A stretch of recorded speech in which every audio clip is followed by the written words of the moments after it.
a historic bill that will significantly impact the lives of millions of Americans receiving Social Security, SSI, SSDI, and VA benefits, has been passed as a result of the tireless efforts and commitment of Senators Bernie Sanders and Chuck Schumer, as well as their colleagues in Congress. We're delving deeply into what this new law means for people and families around the nation in this special video. Leading this initiative have been Senators Bernie and Chuck Schumer, who have worked nonstop to make sure that those who depend on these essential programs get the help they require to prosper. What precisely is this bill proposing then? It all comes down to giving qualifying beneficiaries a sizable increase in the amount of financial aid they will get. That's right. Folks who rely on these benefits to make ends meet will soon have access to an additional $2,800 in their bank accounts. Let's take it a step further, though. Picture yourself having some extra money in your budget to cover urgent medical expenses, settle past due payments, or just have some breathing room. This act is expected to have an impact of that nature, providing individuals and families who have experienced financial hardship and uncertainty with security and relief. The final version of the bill, dubbed the Supplemental Support for American Stability Act by its co-sponsors, states that anyone presently receiving benefits from Social Security, SSI, SSDI, or the VA will be automatically eligible for the $2,800 direct payment in full. As on March 1, 2024, there are no qualifying requirements or income caps beyond being an active enrollee. This implies that approximately 68 million Americans are eligible to get this funding, which legislators are praising as an example of what the federal government will do for the aged, the disabled, and veterans. Sanders and Schumer have now turned their attention to actually allocating these money as quickly as possible, since President Biden is anticipated to swiftly sign this package into law in the coming days. Their offices state that the payments are anticipated to be made via the existing payment methods used by each recipient, including direct bank deposits, physical checks sent by mail, and specially issued debit cards. The first round of these $2,800 payments is scheduled to be dispersed by government authorities by the first week of May 2024. And all money must be fully distributed to all eligible recipients by the end of Q3 2024. But the senators cautioned that a few small processing holdups might cause certain payments to be delayed until early Q4 2024. Sanders declared during a joint press conference shortly after the bill's approval that our nation's most vulnerable should not have to wait 1 second longer for the financial support they desperately require. Schumer shared this message, saying that more help is currently being worked on in Congress to uplift the elderly, disabled, and veterans, because, quite frankly, the American people have expected better from us. He added that these $2,800 payments are just the beginning. One must consider the complete paralysis that engulfed the legislative branch for years prior to this approval of the supplemental support bill in order to appreciate just how amazing it is. Despite the fact that Democrats controlled both chambers of Congress and the White House under Biden, Sanders and Schumer managed to forge an agreement that persuaded over a dozen Republican senators to vote against their party's positions and support enormous government expenditures targeted at helping lower and middle-class Americans. People with direct knowledge of the intense talks paint a picture of a heated process that lasted more than 6 months and tested the political allegiances of both Sanders and Schumer going back many years.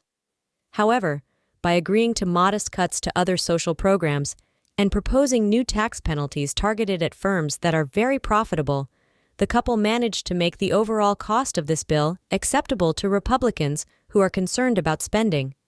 Surprisingly, Republican Senate Minority Leader Mitch McConnell supported this bill, stating, "This long overdue support for needy everyday Americans is one of those priorities that rises above partisan squabbling. I admire Chuck Schumer and Bernie Sanders for their perseverance in completing this task for the people." The $2,800 payments make up a meager 10% of the $1.2 trillion allotted in this bill.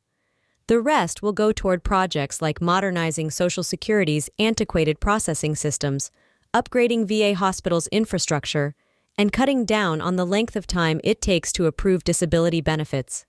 Additionally, in order to keep up with inflation, a portion of these monthly payments will be applied to future cost of living adjustments. This supplemental support bill is not just a huge political victory, it has immense historical and cultural significance that cannot be emphasized. First of all, since the establishment of the current welfare system in the 1960s and Social Security in 1935, this is the single largest expansion of the federal government's vital social safety net programs. Over the years, these programs have helped millions of struggling households escape poverty.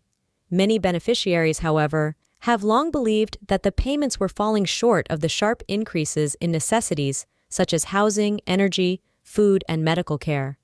The average monthly benefit from Social Security as of 2023 was about $1,555, just above the federal poverty line, while disability program payments were stagnating at even lower levels. Millions of elderly people have been compelled to work past their retirement age in order to make ends meet, which exacerbates this problem. The average beneficiary household would be able to pay for 3 months' worth of essential living expenses with this lump sum of $2,800. Legislators hope it will act as a tourniquet to temporarily stabilize America's retirement dilemma, while more significant reforms are being considered, even if it is by no means a permanent solution. The political achievement of Washington's two most divisive leaders coming together to accomplish something significant during a period when corrosive partisan tribalism has brought the legislative branch to a virtual stop is perhaps even more significant. Given how fiercely Republicans and Democrats argue over even the smallest issues, Sanders and Schumer's willingness to reach across the aisle is a historically rare occurrence. Sanders has earned the adoring moniker Amendment King for his legendary 30-year tenure in Congress due to his near-superhero capacity to add amendments to bills that somehow make it through Congress and become law. Almost 24 of his proposals, including increased corporate taxes to pay for safety net programs and updated labor laws, have directly improved the lives of American families and workers.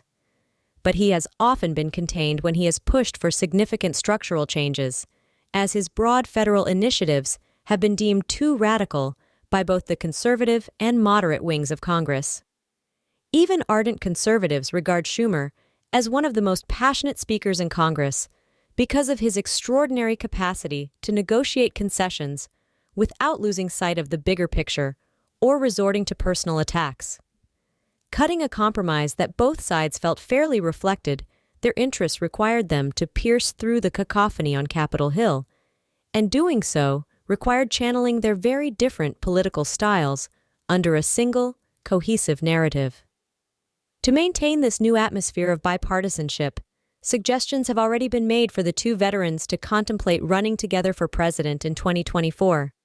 This lump sum payout is, predictably, drawing extremely divisive responses from people all around the nation.